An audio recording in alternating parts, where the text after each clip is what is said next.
சமைப்பதற்கான பொருட்கள் வருந்தானே என்ற எண்ணத்தோடு எங்களுக்கு ஓரளவு நிதிகளும் ஏற்கனவே தரப்பட்ட நிதியில மீதியும் இருந்தபடியால் 4வது நாள் சமைப்பதற்கான ஏற்பாடு வளமையான சமைத்த பொருட்களை அரிசி ஏனைய பொருட்களை வளமையாக ஏனென்றால் இங்க டிஎஸ் எங்களுக்கு தெரியும் டிஎஸ் ஆபீஸ் மூலமாக வருகின்ற அரிசிகள் இங்கு பெரிய வேலைகளுக்கு பொருத்தமான அரிசிகள் எல்லாம் அதை சமைக்க முடியாது என்பதற்காக நாங்கள் அதுக்கு பொருத்தமான அரிசிகளை நாங்கள் கொள்முதல் செய்து அந்த வேலையை நாங்கள் முன்கூட்டியே ஆரம்பித்து விட்டோம். இரவு 10 மணி தொடக்கம் நாங்கள் அடுத்த நாள் காலையில் விநியோகிப்பதற்கான ஏற்பாடுகள் இரவு 10 மணியிலிருந்து நாங்கள் இங்கு செய்து கொண்டிருந்தோம்.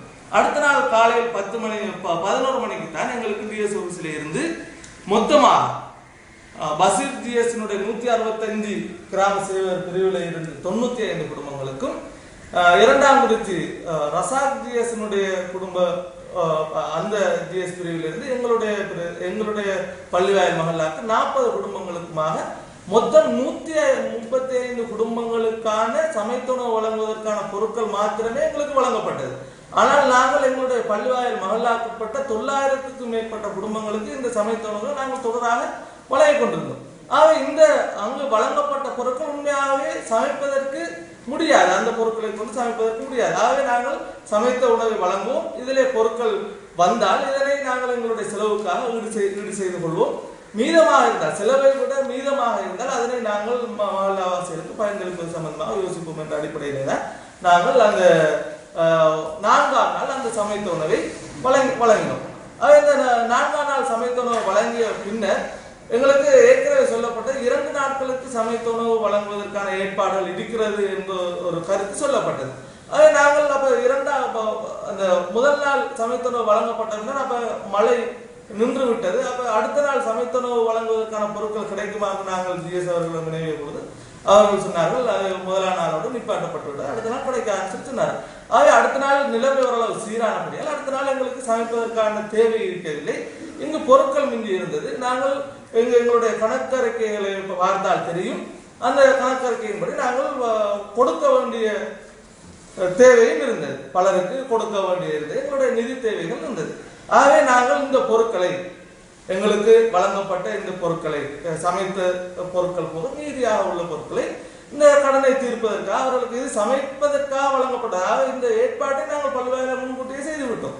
ஆகவே இந்த சமைத்த உணவை வழங்கிய பின்னர் மீதியாக இருந்த பொருட்களை இங்க பழுதடையக்கூடிய பொருட்களை வேளாண் மீதியாக இருந்த பொருட்களை நாங்கள் கடைகளில் ஒப்படைத்து அவருடைய கணக்கை செட்டில் பண்ணிய பின்னர் மீதியாக உள்ள சில தொகைகள் மீதியாக 36,940 பொருட்கள் நாங்கள் ஒப்படைத்திருக்கிறோம். 31,363 ரூபாய் நாங்கள் மக்பூல் ஹாஜியாருக்கு கொடுக்க வேண்டியிருந்தது.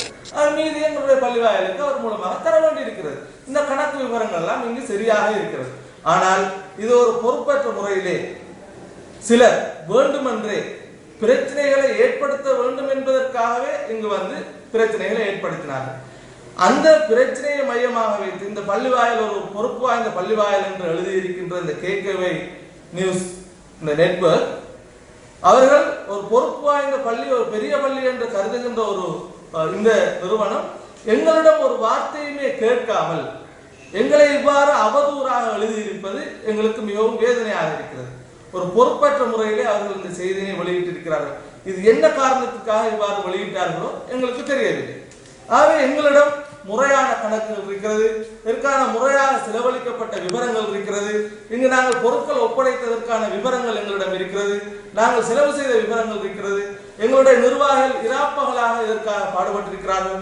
எங்களுடைய இந்த சமைத்த உணவை வழங்குவதற்காக நாங்கள் ஏற்பாடுகள் செய்கின்ற பொழுது அன்று முதல் நாள் நாங்கள் சமைத்த உணவை வழங்குவதற்கான ஏற்பாடுகளை செய்து கொண்டிருக்கின்ற பொழுது எங்களுடைய பிரதேசத்திலே இயங்கிக் கொண்டிருக்கின்ற இந்த மொய்தீன் மெத்தை பள்ளி ஜமாத்தா நலம்புரி சங்கம் அவர்கள் தாங்களாக முன்வந்து கேட்டார்கள், நீங்கள் சமைத்த உணவு வழங்குவதற்கு ஆயத்தமாக இருக்கிறீர்களா, நாங்கள் ஏதாவது உதவிகள் செய்ய வேண்டுமா என்று கேட்டார்கள். நாங்கள் சொன்னோம், நாங்கள் அதற்கு ஆயத்தங்களை செய்து கொண்டிருக்கிறோம், உங்களால் முடிந்த உதவிகளை செய்யுங்கள். அவர்கள் 4 நாட்களும் எங்களோடு தோளோடு தோல் என்று அவர்கள் தங்களுடைய உதவிகளை செய்தார்கள். இவ்வாறு தாங்களாக முன்வந்து உதவிகளை செய்த பல நபர்கள் இருக்கிறார்கள். நாங்கள் எங்களுடைய பல குற்றச்சாட்டுகள் என்று சொல்லப்பட்டிருக்கிறது. நாங்கள் கூலி கொடுத்த ஒன்று, பச்சை வச்சுக்க அவங்க வாங்கின அந்த சில ஒன்று, இவ்வாறு சில அரிசி ஏனைய இறைச்சி அவைகளை நாங்கள் செய்தோம்.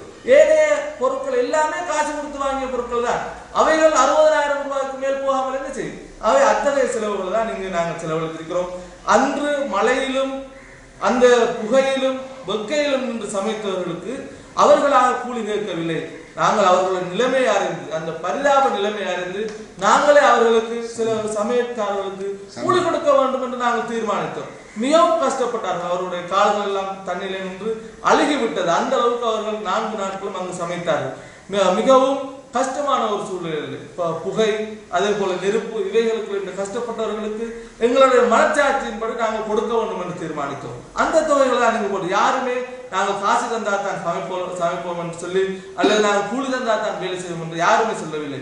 நாங்கள் நிர்வாகம் தான் தீர்மானித்தோம். இது ஒரு மனிதாபிமான அடிப்படையிலே இவர்களுக்கு நாங்கள் ஏதாவது கொடுக்க வேண்டும் என்று தீர்மானித்து தான் நாங்கள் இதனை செய்தோம் ஒழிய நாங்கள் அவர்களாக முன்வந்து எதுவும் கேட்கவில்லை. ஆக இவ்வாறு தான் நாங்கள் இந்த கஷ்டப்பட்ட இந்த 4 நாட்களும் எங்களுடைய பிரதேச செயலாளர் அவர்கள் எங்களுடைய பள்ளிவாயல் செய்த வேலையை பாராட்டுகிறார்கள். எங்களுடைய ஊர் தலைவர்கள் எங்களுடைய பள்ளிவாசல் செய்த வேலையை பாராட்டுகிறார்கள். இங்கு உள்ள சம்மேளனம் பாராட்டுகிறது. இங்கு உள்ள ஒரு சிலருக்கு மாத்திரம்தான் இந்த பள்ளிவாசல் நிர்வாகம் செய்தது பிழையாக தெரிகிறது. பிழையாக இருந்தால் நாங்கள் பிழை செய்தால் கேட்பதற்கு உரிமை இருக்கிறது, அதற்கு ஒரு முறை இருக்கிறது. அதை அந்த முறையோடு அவர்கள் வந்து கேட்டிருந்தால் எங்களுக்கு மிகவும் சந்தோஷமாக இருந்திருக்கும். எங்களுடைய மனங்கள் புண்படும்படியும் எங்களுடைய வேதனைப்படும்படியும் இவர்கள் நடந்து கொண்டார்கள். ஆகவே இவர்களுக்கு இறைவன் தான் கூலி கொடுக்க வேண்டும். நாங்கள் இஹ்லாஸோடு இந்த வேலையை செய்திருக்கிறோம். இவ்வாறு எங்களை அவமானப்படுத்த வேண்டும் என்று கருதுகின்றவர்களுக்கு இறைவன் நியாயமான தீர்வை வழங்க வேண்டும் என்று நாங்கள் இறைவனிடம் பிரார்த்திக்கின்றோம். நாங்கள் 5 நேரமும் இத்தகைய எங்கள் மீது அபகீர்த்தி ஏற்படுத்தியவர்களுக்கு நாங்கள் அவர்களுக்கு இறைவன் அவர்களுக்கு நல்ல ஒரு பாடத்தை கற்பிக்க வேண்டும், அவர்களுக்கு உண்மை விளங்க வேண்டும், அவர்களுக்கு நல்ல மனநிலையை நல்ல பக்குவத்தை இறைவன் கொடுக்க வேண்டும் என்று நாங்கள் பிரார்த்திக்கின்றோம்.